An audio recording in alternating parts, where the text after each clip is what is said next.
Mheshimiwa Waziri, moja ya changamoto walionao wakulima wa Mang'ola walioiwasilisha kwako ni changamoto ya viuatilifu kutokuwa na ubora, na moja ya jukumu letu ni kusimamia ubora wa viuatilifu.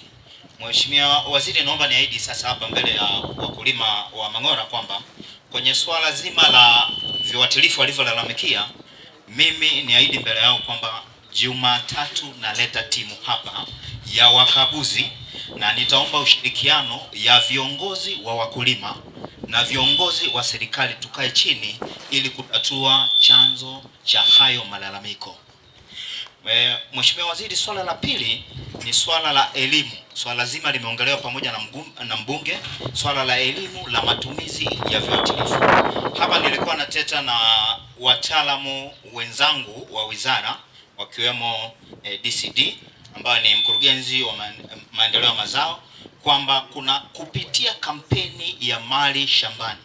Kwa sasa kwa sababu tunaelekea kwenye maonyesho ya 8/8, tunaahidi kwamba mara tu baada ya 8/8 tutarudi Mang'ola na kampeni ya mali shambani, ambayo hii kampeni inajumlisha elimu ya viuatilifu, mbegu, mbolea pamoja na afya ya udongo. Tutakuja kukaa na wakulima wa Mang'ola, tukae chini tupeane elimu na mikakati ya jinsi ya kusaidia wakulima wa Mang'ola.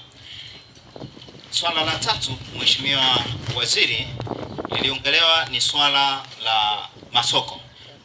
Napenda kuambia wakulima wa Mang'ola kwamba moja ya jukumu la Mamlaka ya Afya ya Mimea na Viuatilifu ni kutafuta masoko ya mazao ya kilimo ya nchini kwenda kuuzwa nchi zingine. Na kwa swala zima la vitunguu, mwanzoni mwa mwezi huu mamlaka hii imewezesha soko la vitunguu kupatikana nchi ya Ushelisheli. Kwa hiyo soko liko wazi, na ninaahidi sasa wakati wa kampeni ya mali shambani tutakaa na nyinyi tuwaelekeze utaratibu wa namna wa kulifikia hilo soko la vitunguu, ili sasa badala ya kuwauzia hawa tuliokuwa tunawalalamikia kutoka nchi jirani, nyinyi kama wakulima mnaweza mkajiunga mkalifikia hilo soko moja kwa moja la Ushelisheli ili mpate ile bei ambao wao wanauza.